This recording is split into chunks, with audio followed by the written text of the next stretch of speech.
En visite en France depuis quelques jours, Sam l'Africain, président de la NACIP, a rencontré au cours d'une conférence publique dimanche 25 septembre 2016 à Neuilly les Ivoiriens de la diaspora.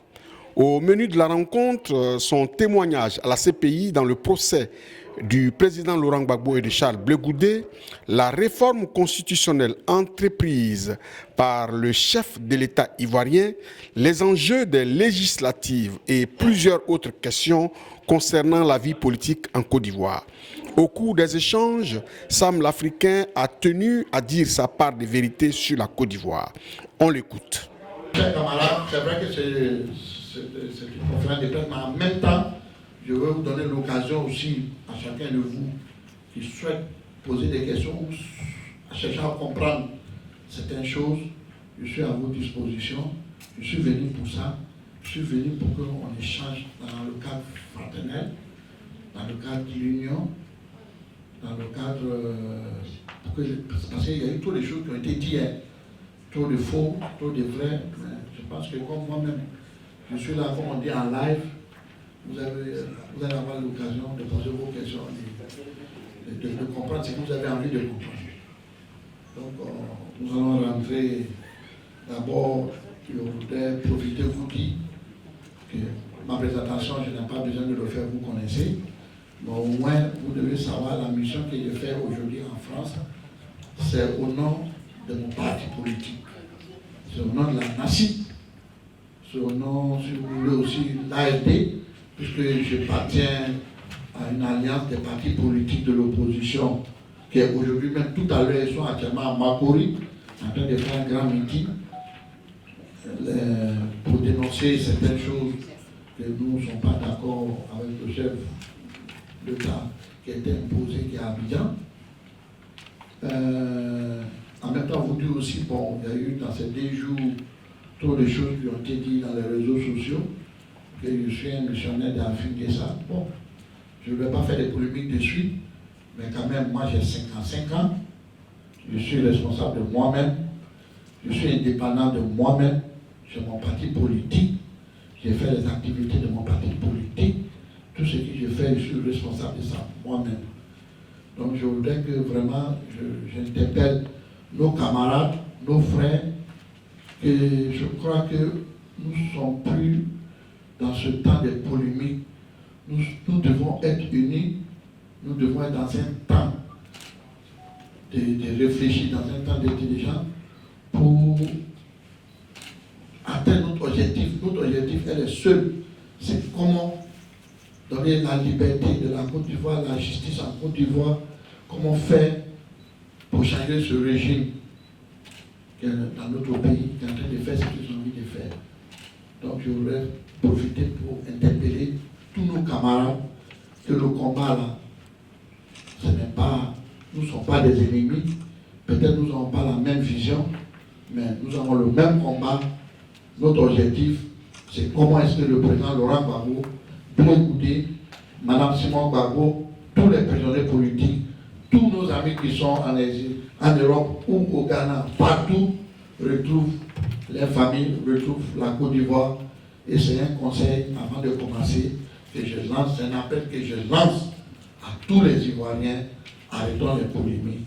Notre ennemi là, c'est M. Alassane Ouattara. Ce n'est pas fini ça, ce n'est pas Boutama Sangaré, ce n'est pas Mme Gbagbo. Nous sommes les combattants de la liberté.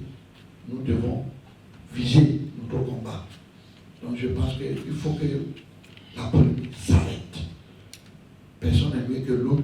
Sont tous dans le même combat, et celui qui fait bien son combat, et que si ça a été une réussite pour la Côte d'Ivoire, tant mieux, et tout le monde serait félicité. Voilà mon appel à tous nos camarades, à tous ceux qui sont en train de dire depuis avant-hier des choses à mon égard, tout ça. Je pense que je ne mérite pas ça. Je ne mérite pas ça. J'ai trop souffert pour la Côte d'Ivoire, j'ai trop souffert pour les Ivoiriens.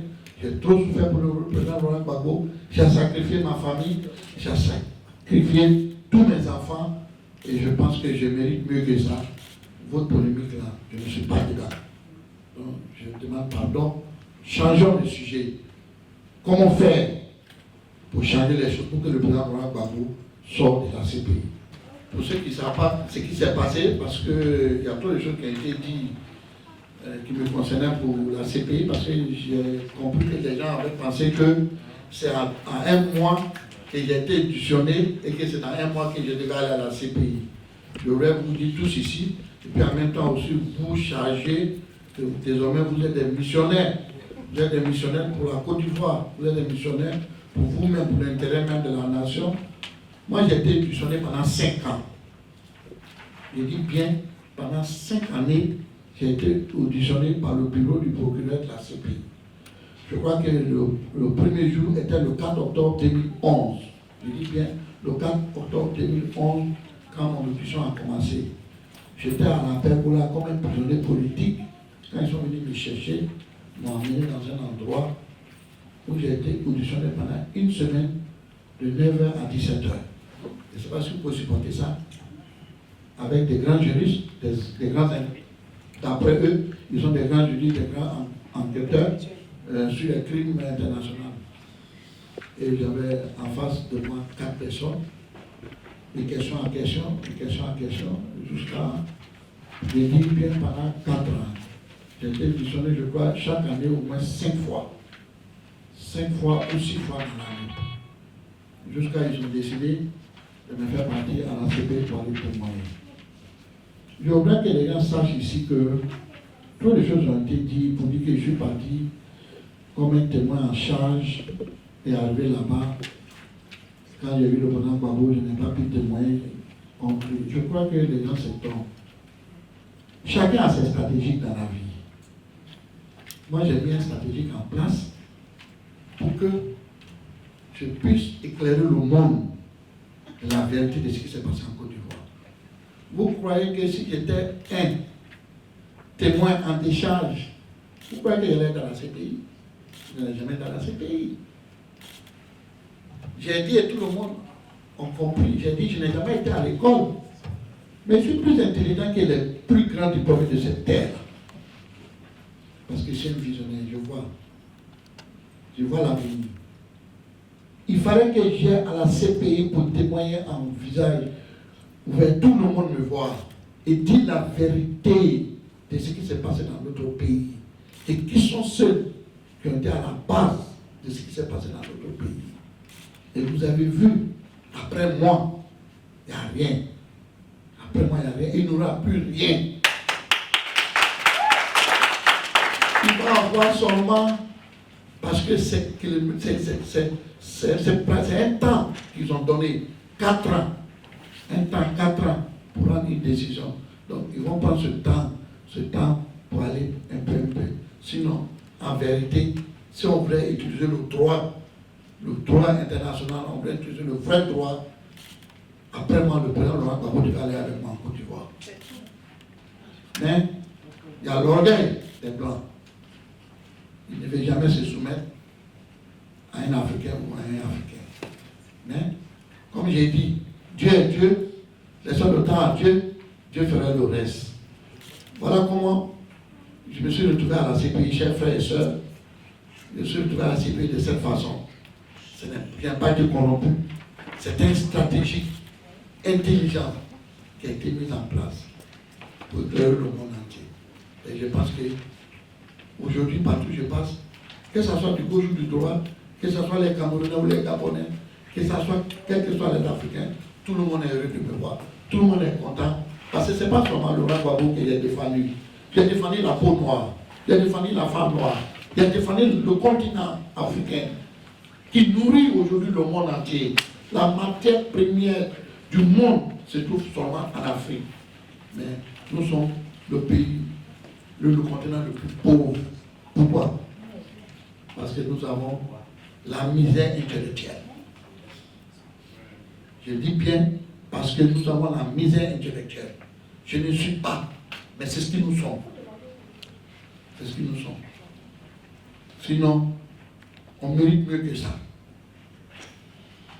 Donc voilà ce qu'il y aurait dit sur la CPI.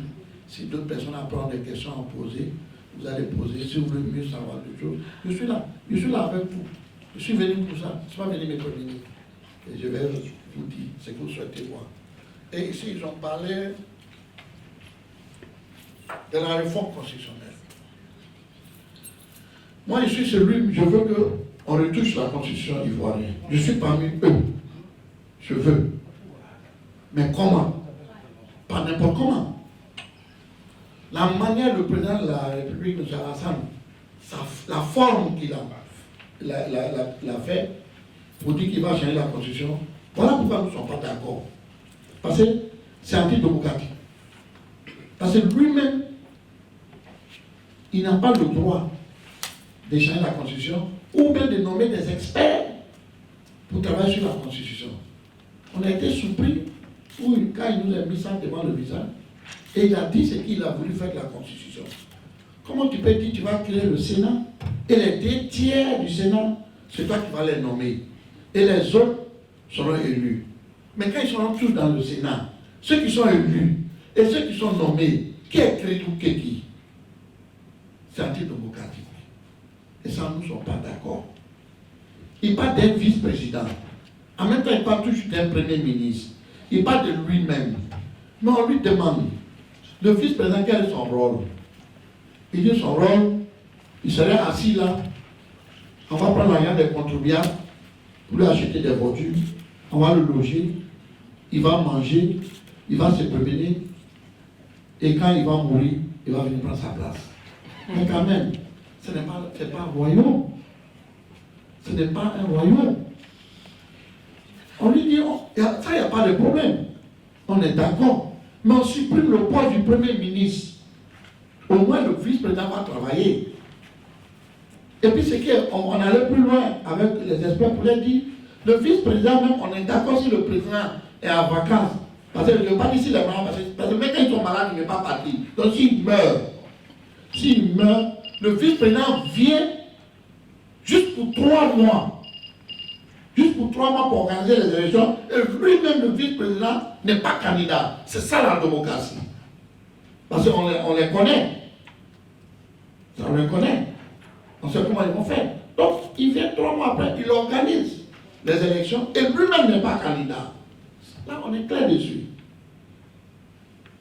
Il a parlé de l'article 35. Mais l'article 35, ça n'existe plus, puisque déjà tu as eu 2e mandat. Il y a eu 2e mandat, donc on ne parle plus de l'article 35. Puisque si on a voulu mettre l'article 35 en application, tu ne peux pas avoir 2e mandat. On a accepté que tu aies 2e mandat pour ne plus parler de l'article 35 parce qu'on estime que l'article 35, vraiment, ça envoie la guerre, ça envoie la division, ça envoie la haine. Ok, on met de côté. Tu dis que tu veux 2 mandats. Tu n'as même pas fini un. Tu n'as pas fini 2e, tu dis que tu veux 4 mandats. Puisque comment il veut procéder? Je vous dis comment il veut procéder. Il parle de la nouvelle république. Qu'est-ce que c'est la nouvelle république? 3e république. Ça veut dire, tout ce qui est passé en Côte d'Ivoire, dans la nouvelle constitution, on met président 2 mandats. On est d'accord. Mais limite d'âge, la nef. C'est-à-dire que si tu as 102 ans, tu es toujours président, tu peux être plus candidat. Ou il fait ça pour lui-même, pour devenir, ou il fait ça pour Bédion, on ne sait pas. Pourquoi tu as 9 ça, on ne sait pas. Il a 9 ça. Il n'y a pas de limite d'âge. Et puis quand la 3e république veut dire quoi? Ça veut dire si on est d'accord, on est voté tous sur lui, on est d'accord. Il revient à 0 le compteur de Côte d'Ivoire. Ça revient à 0. Ça dit même les 2 mandats maintenant, il a encore 2 mandats de plus. Puisqu'on est à 0. On recommence à 0. Et c'est pourquoi au Congo, il y a eu problème. C'est le même problème. Il revient à 0. Donc, il a droit à 2 mandats de plus. On n'est pas d'accord. Il n'est pas le seul intellectuel ivoirien. Il n'est pas le seul intellectuel africain. Laissez la place quand même aux jeunes. Donc, nous, on lui a dit, on n'est pas d'accord. Il faut convoquer tout le monde. La société civile, les partis politiques, les religieux, les musulmans, chrétiens, tout ça. Tout le monde est là. Et ensemble, on travaille sur ce document.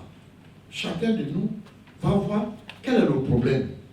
Et si on est d'accord pour un consensus, on en va maintenant devant le peuple de Côte d'Ivoire. Et nous tous, on va demander au peuple de Côte d'Ivoire, on est tous d'accord, votez oui. Et là, on a une nouvelle constitution, on a une 3e république.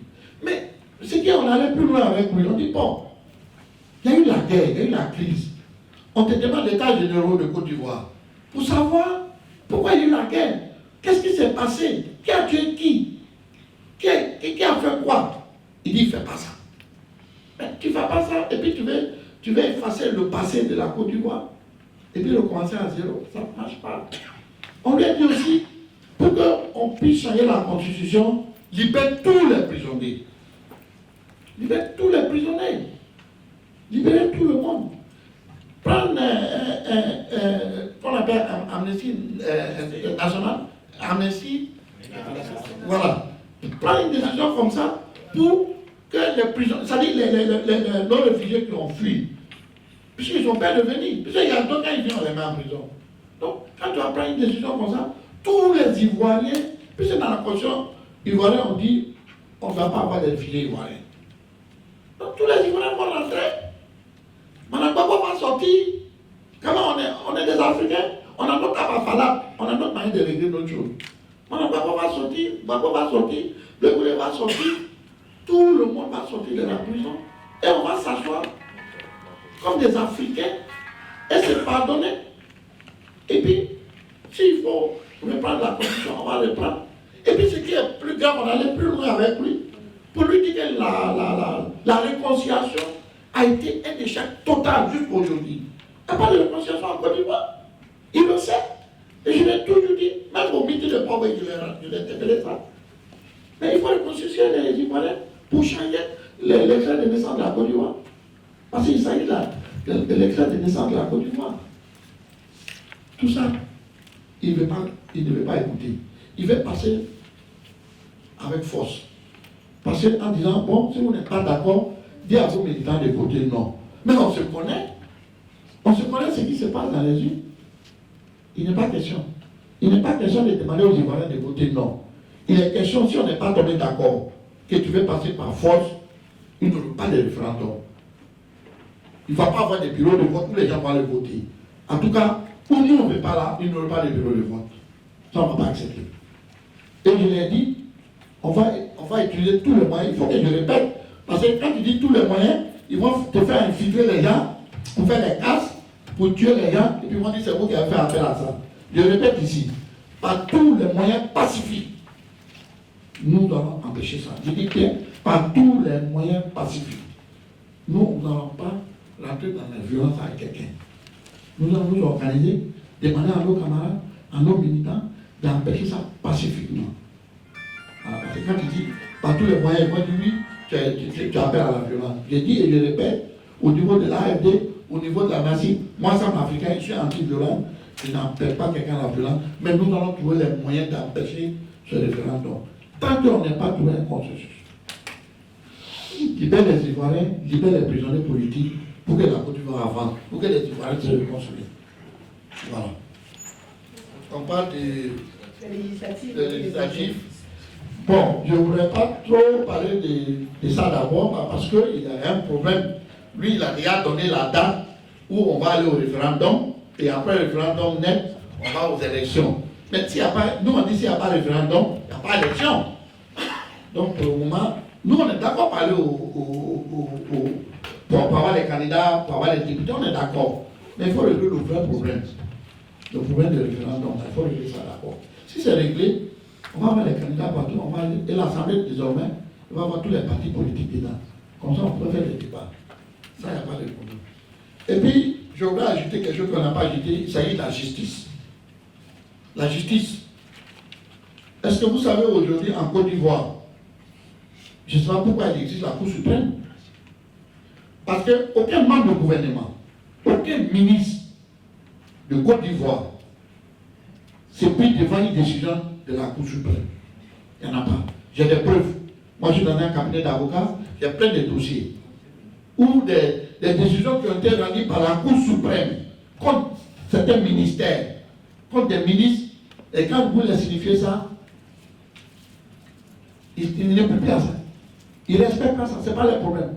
Ça dit à l'image de celui qui n'a pas respecté depuis le début la constitution ivoirienne et les lois ivoiriennes jusqu'à aujourd'hui. Donc c'est ça, c'est l'image. Parce qu'il est saisi, on lui a plusieurs fois écrit pour lui dire, même des ministres à leur place pour dire que la Cour suprême est une institution juridique haut placée. C'est-à-dire, même toi qui es président de la République, là, tu ne peux pas aller contre une décision de la Cour suprême. Mais pour quel ministre, il s'en fout. Aujourd'hui, vous avez votre terrain aujourd'hui. On peut même suspendre votre permis de construire. On peut même vous arranger votre arrêté et donner à leur beau ou à leur belle-sœur. C'est ce qui se passe aujourd'hui en Côte d'Ivoire. Et j'ai des preuves. Je ne parle pas comme ça. Hein. Je ne parle pas si je n'ai pas de preuves parce que je parle du gouvernement d'un pays. Je parle de nos ministres. J'ai des preuves. Moi, j'ai des dossiers dans lesquels la Cour suprême a reconnu les droits de Paul et le ministre ne veut pas appliquer. M. Pierre a été boudé par la Cour suprême et Paul a été reconnu. Et comme Paul a marié la sœur, petite sœur de la femme du ministre, et le ministre contourne cette décision, il annule l'arrêté qui a été reconnu par la Cour suprême, il attribue le terrain à son beau et il demande aux autres de payer des millions avant de les mettre dans les droits. Ça, c'est de l'arnaque. C'est des voyous. Ce sont des voyous. Il y a des preuves. Je ne dis pas celui qui veut entendre les poursuivre, ce sont des preuves. D'ailleurs, j'avais annoncé une conférence de presse pour ça, mais comme on m'a interpellé, on a fait de négocier pour que le ministère revienne. Mais je pense qu'on n'a pas, on n'est pas tombé d'accord. Et dès que je rentrerai à Abidjan, parce que j'attends mon retour pour qu'on me dise si le gars a accepté ou non, je ferai une conférence de presse sur le lieu et je vais démontrer au monde entier qu'il n'y a pas de justice en Côte d'Ivoire. Où on ne respecte pas la justice. Je pense qu'il faut supprimer la Cour suprême. Parce que la Cour suprême qui prend une décision, on ne peut pas, il faut la supprimer. Là, les gens peut-être vont trouver. Chacun va devenir juge maintenant, chacun va faire sa justice. Donc, chers frères, chers camarades, chers sœurs, voilà les raisons pourquoi je suis là. Et si vous souhaiterez avoir d'autres choses ou d'autres informations, je suis prêt. Et je voudrais vous dire aussi que le combat que nous sommes en train de mener aujourd'hui à Abidjan, comme je vous ai dit, avec l'AFD, nous sommes 11 partis politiques, il y a le FPI, il y a UD, URD, il y a tout ça, nous sommes la NACIP. On a fait notre premier meeting à Port-Boué, aujourd'hui nous sommes à Makori, demain ils seront à Béjerville, le week-end prochain ils seront à Trècheville, dimanche prochain ils seront à Bobo. Et le 8 octobre, on serait à Figayo de Yopougon. Et comme on dit, nous, on va faire notre meeting à Figayo de Yopougon, le maire nous a écrit pour nous dire que le RIDP a déjà pris cette place pour qu'ils vont faire les meetings. J'ai dit au président Afi, j'ai dit, monsieur le président, on ne recule pas. On va se retrouver tous à la place Figayo, RIDP, AFDP, et on va faire le meeting ensemble. C'est ça la démocratie. Voilà, on ne va pas replier à ça. On va le faire, ce jour-là, on va le faire. On va voir entre nous qui va replier. Parce que je pense que nous, on a assez laissé faire. Pourquoi? Parce que la Côte d'Ivoire est sortie d'une violence. Il fallait laisser les gens aller doucement, ils vont se retrouver. Et c'est pour cela que nous, on a essayé de mettre notre politique autrement, pour dire non, on a accepté d'aller dans le fond, il vous dit, on a accepté d'aller dans le terrain politique. Ce n'est pas parce qu'on a peur, mais c'est parce qu'il faut régler les problèmes. Et je pense que sur le terrain politique, je voudrais vous dire, je fais part du terrain politique, il y a des choses qui étaient positives. Il y a nos camarades qui ne sont pas d'accord, mais je vous dis, il y a des choses qui étaient positives. Je peux vous donner des exemples. C'est dans le terrain politique qu'on a réussi à faire sortir beaucoup de prisonniers politiques. C'est dans le terrain politique qu'on a réussi à libérer des comptes de certains de nos camarades devant moi. Ils ont des comptes qui ont été libérés. C'est vrai, d'autres pas totalement, mais d'autres aussi totalement. Mais ce n'est pas le terrain politique avec le premier ministre Ansou Djambo. C'est vrai que c'est lent, mais je préfère ce terrain politique au lieu de verser le sang des Ivoiriens. Je préfère ça. C'est lent, mais on a toujours obtenu des choses positives. Même si ce n'est pas tout, c'est un peu lent.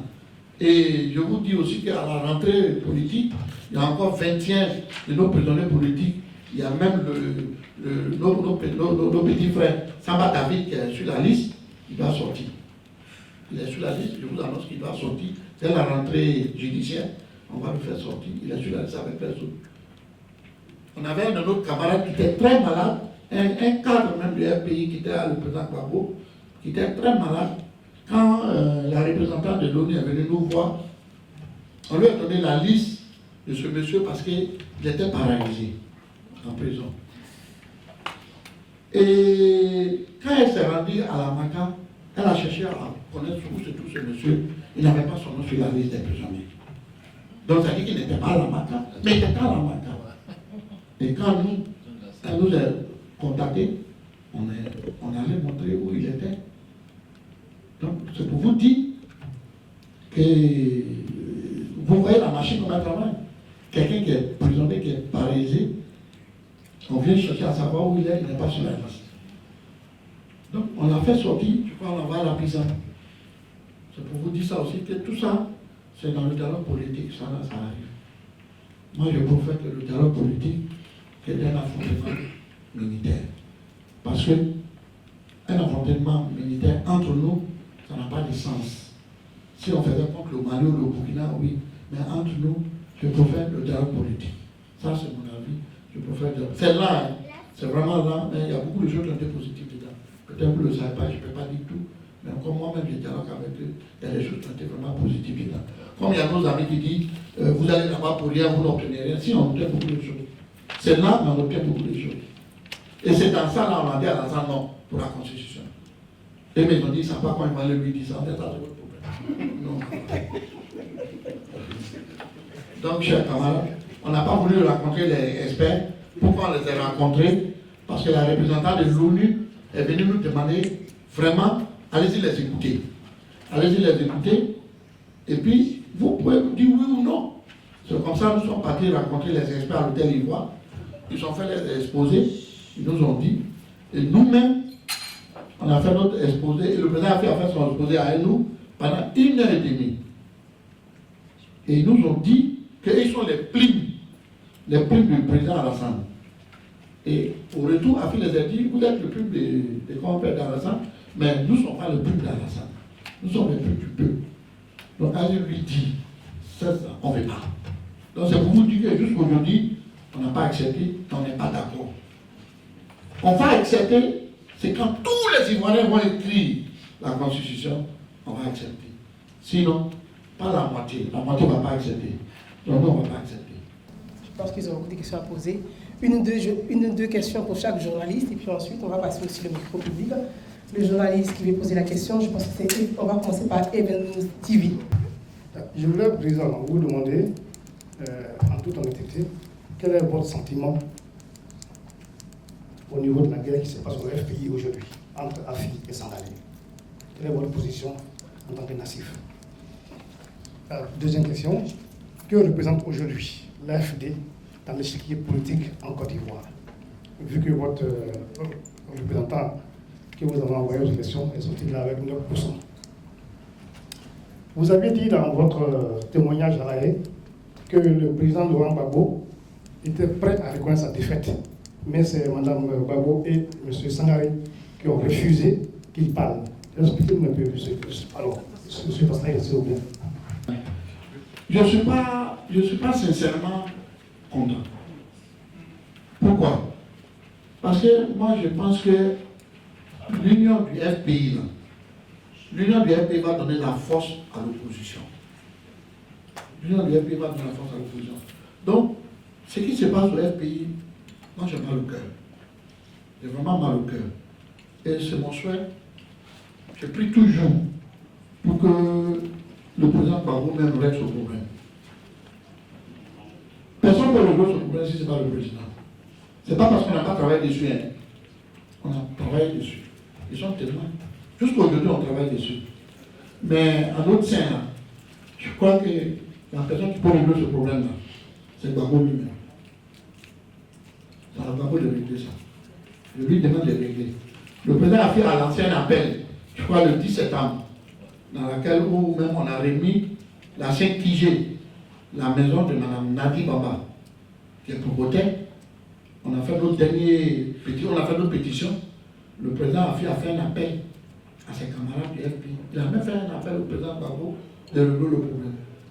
Et ce jour même, pour montrer le bon frère d'Afrique et des autres, il a remis même la clé même de Mme Nadi Bamba l'a remis sa maison pour prouver son bon foi, aller à la réconciliation.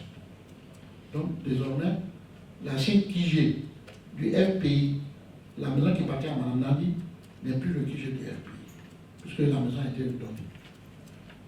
Donc, je pense que le président Gbagbo, avec l'appel de la fille, il a attendu. Mais il y a des choses, je ne veux pas aller vite. Attendons un peu, et je pense que ça va être réglé. Et ça doit être réglé. Pour l'intérêt de la Côte d'Ivoire, pour l'intérêt des enfants, pour l'intérêt même des filles, pour l'intérêt de Gbagbo lui-même, il faut que ça soit réglé. Il faut que ça soit réglé. Ça ne doit pas rester comme ça. Et c'est mon souhait. Maintenant, ce qui concerne l'AFD, mais vous savez, tu as parlé de 9% avec l'AFD et tout ça. Ce n'est pas ça qui compte. Vous pourrez avoir même 2% avec le président de Côte d'Ivoire. Parce que la décision ne s'appartient pas aux Ivoiriens, tu le sais. Les décisions présidentielles, ça appartient à nous, tu le sais. Prends l'exemple de ce qui se passe au Gabon. Peut-être ce que je dis est frustrant, ça vous touche, mais c'est ça qui est vrai. C'est ça qui est vrai.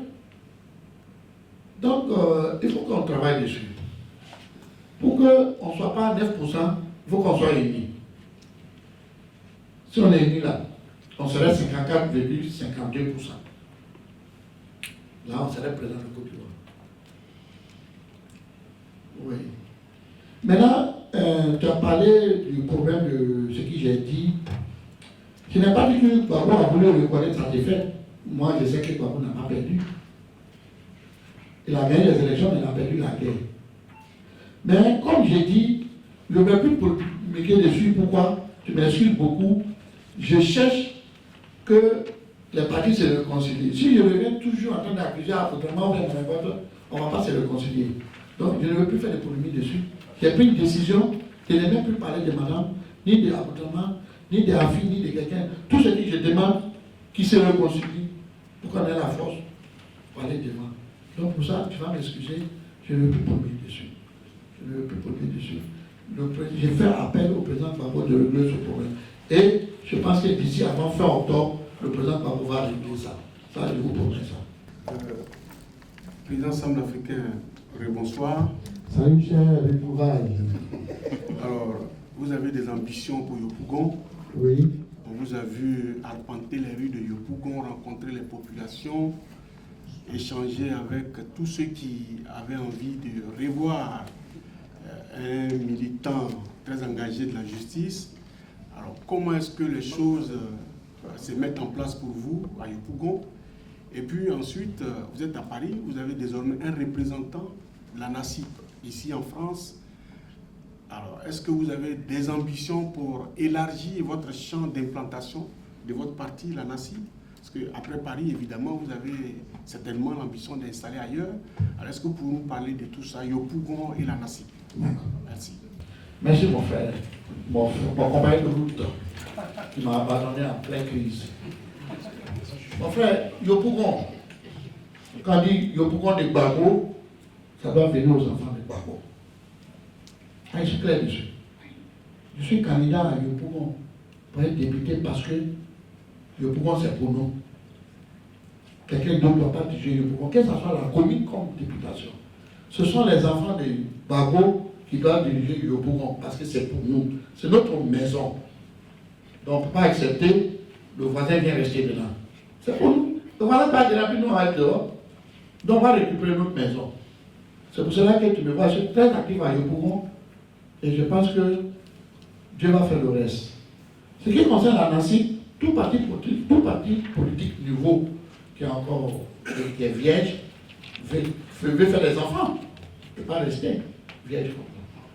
Donc, j'ai des ambitions d'agrandir la NACIP partout en Afrique de l'Ouest, partout en Europe, ailleurs, où il y a des Ivoiriens, même où il y a 3 Ivoiriens. Je vais avoir un représentant de NACIP, où il y a des Ivoiriens, même 3 Ivoiriens. Donc, je vais grandir la NACIP. Et c'est petit à petit que l'oiseau fait.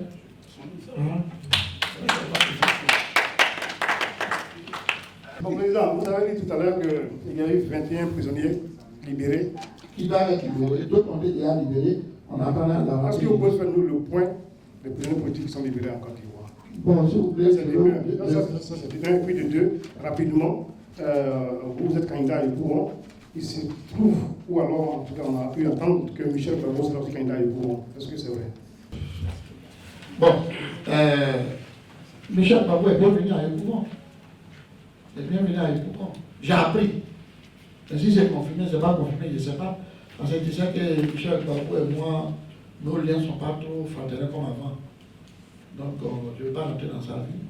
Je ne vais même pas parler de lui. J'ai déjà dit ça dans une émission qu'il ne parle plus jamais de lui. Je ne peux plus parler de lui. Parce que je ne peux plus parler de lui. Sincèrement. Pourtant, la même vous accueillir. Vous regrettez tout ce que vous avez dit sur lui? Je ne regrette pas, je n'ai pas dit quelque chose de mauvais sur lui, j'ai dit ce qu'il est. Donc, il n'a rien dit de mauvais sur lui. Donc, je ne veux plus parler de lui. J'attends, je prie Dieu que Gbagbo sorte pour régler ce problème-là. C'est tout. Ça n'est pas mon souci là. C'est pas bon. Jésus n'est pas l'enfant de personne ici. Jésus n'est pas enfant de personne ici. Mais aujourd'hui, Jésus est le Père de tout le monde. Tout le monde prie Jésus. Je ne suis pas forcé que je sois du chair et du sang du Gbagbo pour que moi je puisse l'aimer plus que ses propres enfants.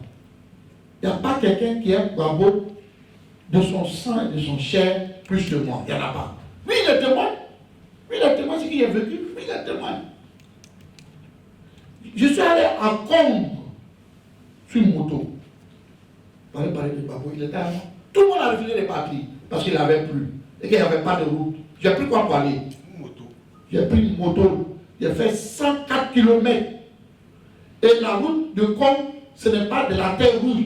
C'est ce qui glisse en gile ou bien pas.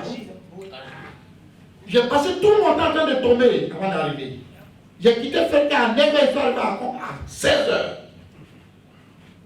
Même quand dans tous les villages qui traversaient les rebelles me voient, ils me disent, mais toi, tu n'as pas peur de nous, hein? Et il m'a parlé de Gbagbo à Congo.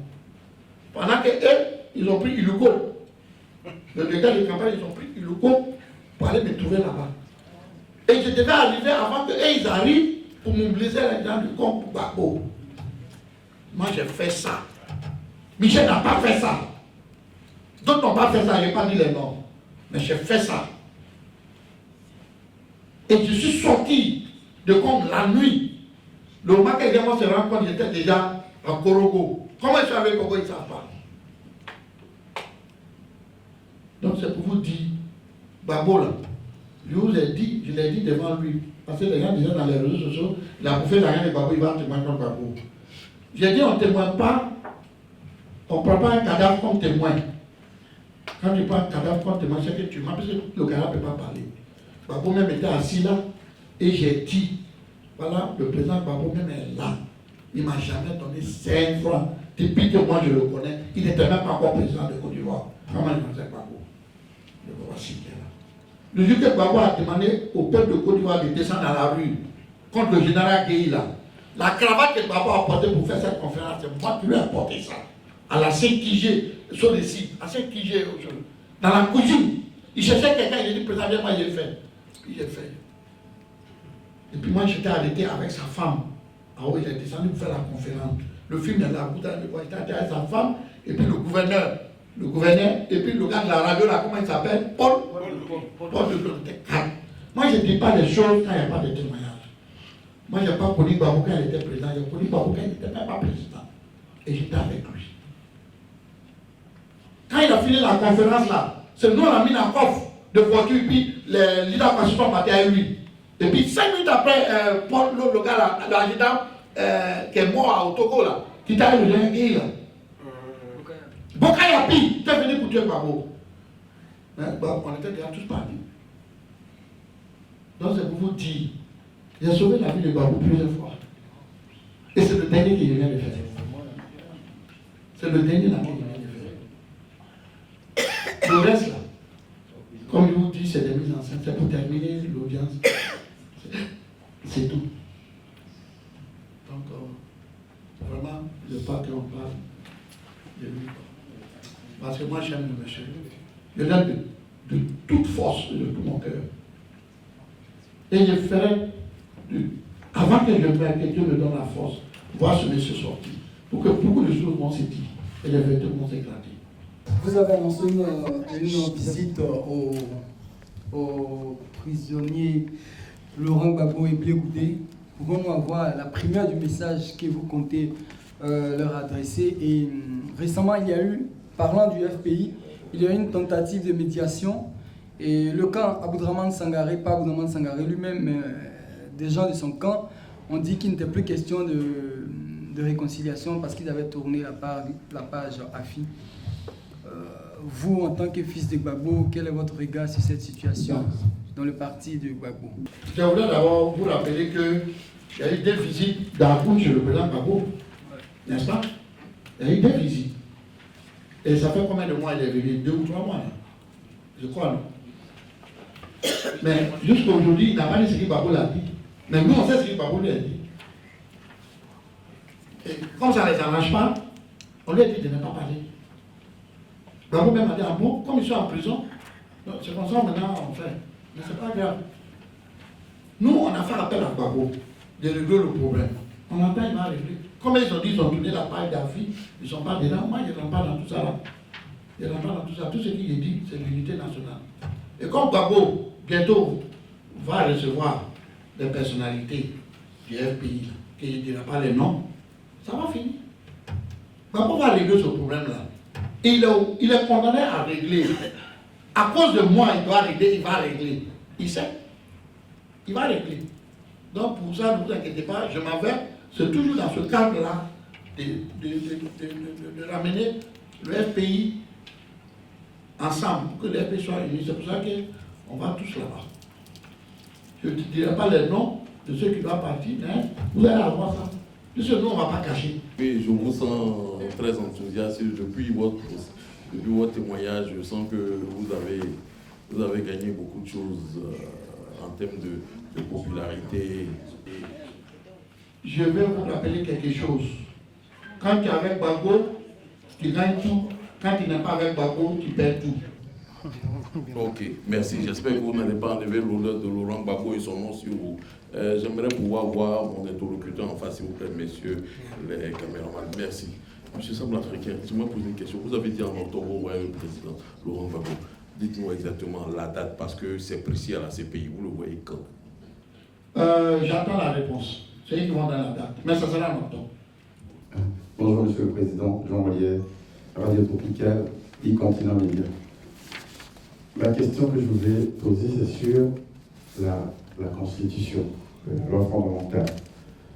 Les gens, souvent les hommes politiques sont déchirés sur ce point-là. Et le président Ouattara remet ça sur la table. Vous avez dit tout à l'heure que vous n'êtes pas d'accord sur la réforme constitutionnelle, les méthodes qui sont utilisées.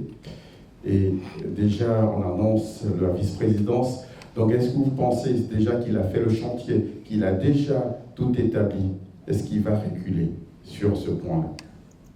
Surtout la nomination du Sénat qui prête à confusion, qui prête à interprétation. Est-ce que vous pouvez revenir sur ce point-là, sur la réforme constitutionnelle? Je vous remercie. Je vais vous dire que le président a un choix en gardant son poste présidentiel ou en choisissant la force de changer la Constitution. Je vous ai répondu comme ça, c'est fini. Vous m'avez posé une question que le monsieur a tout fait, il est déjà prêt pour aller le faire. Est-ce qu'il est prêt à réguler? C'est ça, je vous dis. Il va faire un choix en terminant le deuxième mandat où il va sacrifier son poste président. S'il veut forcer. Ça, je vous ai dit ça. Voilà, c'est ma réponse. Oui, c'est Blaise Gontier du journal Inter. Monsieur le Président, je vais poser 2 ou 3 petites questions. Je vais essayer de suivre votre conducteur. D'abord, par rapport à la CPI, oui. Semble-t-il, selon vous-même, que les principes de la CPI veulent que lorsqu'on quitte là-bas, voilà, on tienne une certaine conduite par rapport au langage, par rapport à ce qu'on dit. Or, vous, depuis que vous êtes quitté là-bas, vous ne faites que donner de la voix, dire ce que vous voulez. Est-ce que jusque-là, vous avez été interpellé sur cette question-là par la CPI? Tu sais, la CPI, là, c'est vrai, quand j'ai fini, ils m'ont dit, monsieur, vous avez fini, mais on peut te rappeler. J'ai dit dans mon cœur, si ça va pouvoir avoir lieu. Quand j'ai dit ça dans mon cœur, si ça va pouvoir avoir lieu. Donc j'attends. J'attends, tu ne sais pas si j'ai fait ça pour les provoquer, tu ne sais pas. Sinon j'attends qu'ils me rappellent parce qu'ils m'ont dit que le président Congo peut aller en appel. C'est-à-dire qu'il peut avoir une décision dans laquelle ses avocats vont aller en appel. Ou ils peuvent ne pas avoir appel et puis ça peut finir. Mais donc, je suis toujours un témoin qu'on peut rappeler. Donc, si vous les journalistes, vous me demandez, moi de vous dire d'aller dans tout, d'aller regarder que ça est là-bas. Tout ce qui est dit là, vous allez prendre ça là-bas. Donc, de ne plus répondre à vos questions. Mais moi, je vais répondre, je suis indépendant de moi-même. Je suis libre à répondre à mes questions. Je ne suis pas une marchandise qui est pour eux. Moi, j'étais un témoin des faits. Et ils ont pris pour me faire témoin en charge.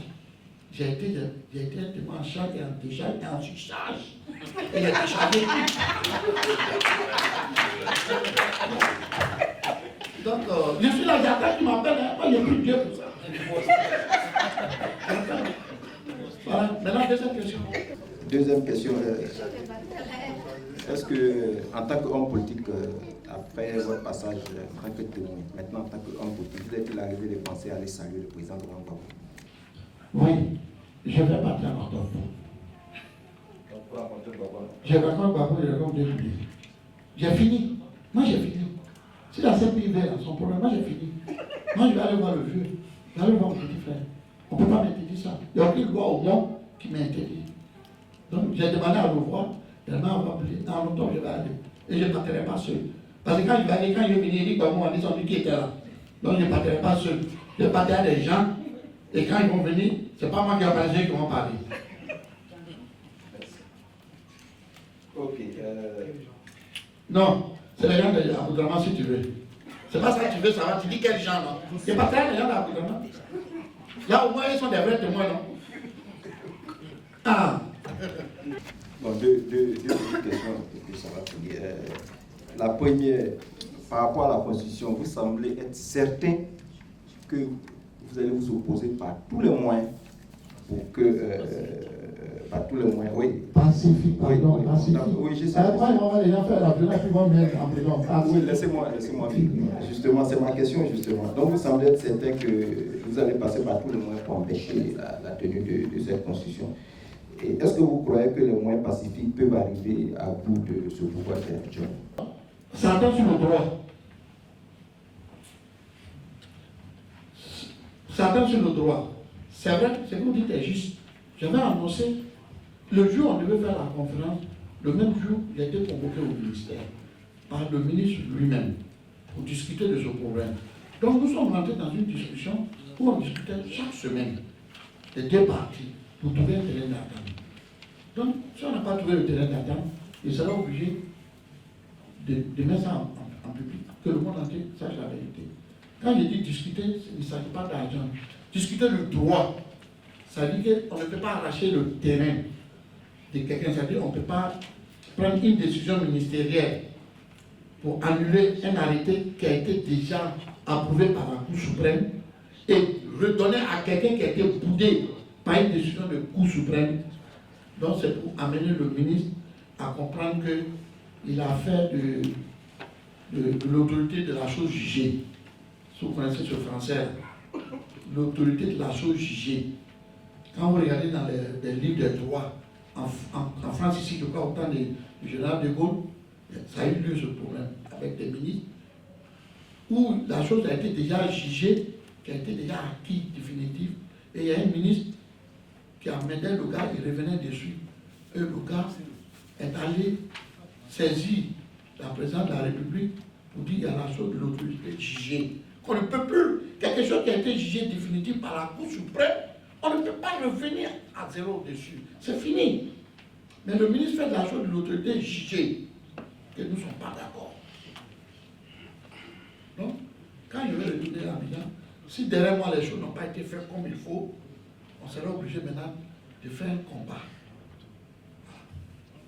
Merci. J'ai une question. Oui.